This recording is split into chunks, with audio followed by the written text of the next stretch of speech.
Welcome to today's Explainer. We're jumping right into a fascinating journey today, deconstructing something literally all of us deal with every single day, the architecture of self-possession. We're going to look at what it actually takes to uncover your true, authored self. You know, the one that's so often buried underneath all those performative, everyday layers we put on for the rest of the world. Basically, we are peeling back the scaffolding to find out who is really in charge. To set the stage here, consider this brilliant insight from Mark Twain. The two most important days in your life are the day you are born and the day you find out why. I mean, wow, right? That perfectly captures the absolute essence of what we're unpacking today. Life isn't just about showing up, going through the motions, or, just collecting a bunch of facts. It's about discovering the true why of our existence. Because without that why, everything else is just noise. Okay, let's dive into this. It's the central mystery of our own identity, and we're going to deconstruct it right now. When you look at your life, your habits, your desires, your routines, what actually belongs to you? And what are you just borrowing? What are you performing or chasing just for the benefit of an audience? To answer that, we'll start with Section 1, stripping the scaffolding and learning the why. For this, we look to the ancient philosopher Seneca. He looked at how people studied the great epic, the Odyssey, and realized, man, they were missing the point entirely. Notice the contrast here, obsessing over whether Homer was actually blind, how the oral tradition worked, or what a cyclops technically is. That's just information transfer. It's external scaffolding. The actual lasting value of the text is moral transmission. It's about understanding perseverance, hubris, temptation. Accumulating a mountain of facts is completely useless if we miss that deeper moral meaning. And this brilliantly illustrates that true learning isn't just about memorization. It's about internalizing the why. And that brings us to Section 2, the performance trap, or, as we can call it, the Stoic don'ts. So the Stoics were completely obsessed with self-improvement, but they were hyper-aware of a very specific trap, performing virtue for an audience. Let's look at how the heavy hitters handled this. Marcus Aurelius refused to complain, even to himself, because a complaint is really just a rehearsal of a grievance. It's a performance. Epictetus warned explicitly against showing off your self-improvement. He basically believed virtue displayed is virtue corrupted. Zeno instructed us to listen way more than we speak, and Cato refused to let external possessions define his identity.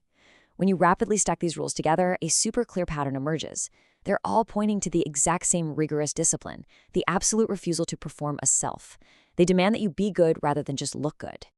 This naturally leads us to Section 3, radical acceptance, focusing specifically on Epictetus and the refusal of bitterness. It is so easy to think these abstract rules are just for comfortable philosophers sitting in ivory towers, but Epictetus grounds this in harsh, undeniable reality. Born enslaved and tortured, he had literally every excuse for nihilism. But instead, he produced humor and incredible resilience. We can actually bring this down to a very relatable, everyday domestic level, too. When the famous writer Joan Didion complained of boredom as a child, her mother didn't coddle her or entertain her. Nope. She handed her a notebook and simply said, "You are the solution to your problem." It's a very dry, funny piece of parenting advice, but it carries the exact same philosophical weight. Nobody else is responsible for your stimulation or your resilience. You have to write your own story. Now let's move into Section 4, love as the exception. We've talked a lot about strict self-governance, but there is one distinct, beautiful exception that falls entirely outside these rigid Stoic rules. Think about the core Stoic virtues: courage, discipline, justice, and wisdom. These are all postures of the self toward itself and its duties. But look at what sits at the very bottom of the list: love. Love totally breaks the rules. From Marcus Aurelius' his teacher Sextus, who instructed him to be free of passion but full of love, all the way to the closing line of the Beatles' Abbey Road: the love you take is equal to the love you make. Love is the one place where something outside strict self-governance is allowed to matter. It doesn't neatly fit that four-virtue framework because it's relational. It inherently requires another person. It is the glorious exception. But now, we need to take a pretty sharp turn. Section 5, the friction of appearance and the art of seduction.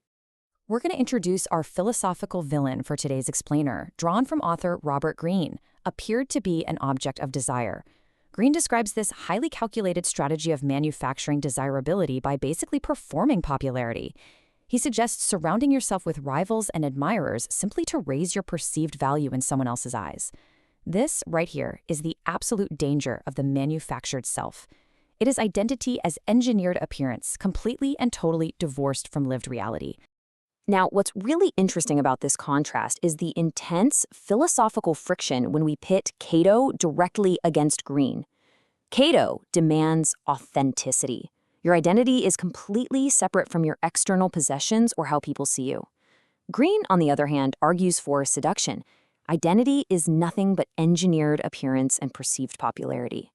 Green's logic is all about constructing a self strictly for the consumption of others, which, if you remember, is the exact trap the Stoics were frantically warning us about. So how on earth do we resolve this immense tension between authenticity and appearance? We move to Section 6, Authorship of the Self, Discovering the Soul. To strip away these final stubborn layers of performance, we turn to the incredible insights of Leo Tolstoy and the philosopher Giuseppe Mazzini. Mazzini walked through this powerful reductive sequence to find the true self.